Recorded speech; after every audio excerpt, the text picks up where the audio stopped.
Time now to answer some common health questions, and joining me is News Channel 5's medical expert, Dr. David Soria, the Chief of Emergency Medicine at Wellington Regional Medical Center. And thank you for coming in today. You Always bet, good John. to see you. Thank you. Here's our first question. It's about gout. What is gout and the best way to prevent it? Yeah, well, gout is a form of arthritis, and it's very common. Over 2 million people in our country have it. And what it is, it's an accumulation of uric acid that is in the bloodstream, and that then forms crystals that deposit within the joint. Now, that could be incredibly painful, and it typically involves the big toe or the knees. So what really causes it? Well, typically it's genetic, but it can be caused from a number of different things. Increased alcohol, excess meat, seafood that has high in purines. Then there's also certain medications that can do it as well, like diuretics or water pills. So what can you do to prevent it? What controls it? Well, the good news is there are some effective medications that are on the market that you can talk to your doctor about that lower the uric acid in your bloodstream. But also, if you're obese, make sure you lose some weight.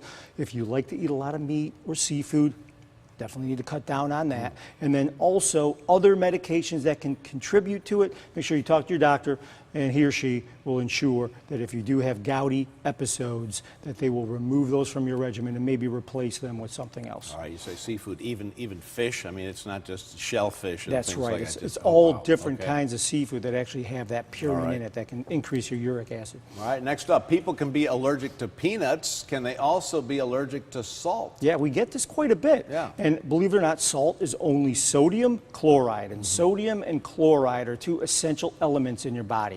So you cannot be allergic to those two elements, because the definition of an allergy is the body's response against something that's foreign or an allergen in your system.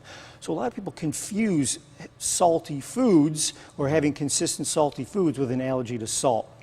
There's so many different allergens in salty foods that it's very difficult to sometimes pinpoint. Isolate it, right? You bet. So many times that's where the confusion is. Also, salt in and of itself that's on the market, different types of salt, sea salt, has preservatives in it or other ingredients that you can also have an allergy to. So if you're having consistent allergic reactions to salty foods or salt itself, make sure you see your doctor or an allergen, and he or she will definitely try and clear things up, literally speaking, and see if they can get to the bottom of that. Salt, very popular, and we as Americans use way too much salt. It's But is a little salt okay? A little salt is fine. Matter of fact, your body absolutely needs it. All right. So without Good to know. question. Okay. If you have a question for Dr. Soria, you can send it in by going to our website. It's WPTV.com and clicking on the health link. Scroll down, and on the right-hand side, you will see a form to write your question. All right. Thank you as always for coming in. We'll see you welcome, next John. time around.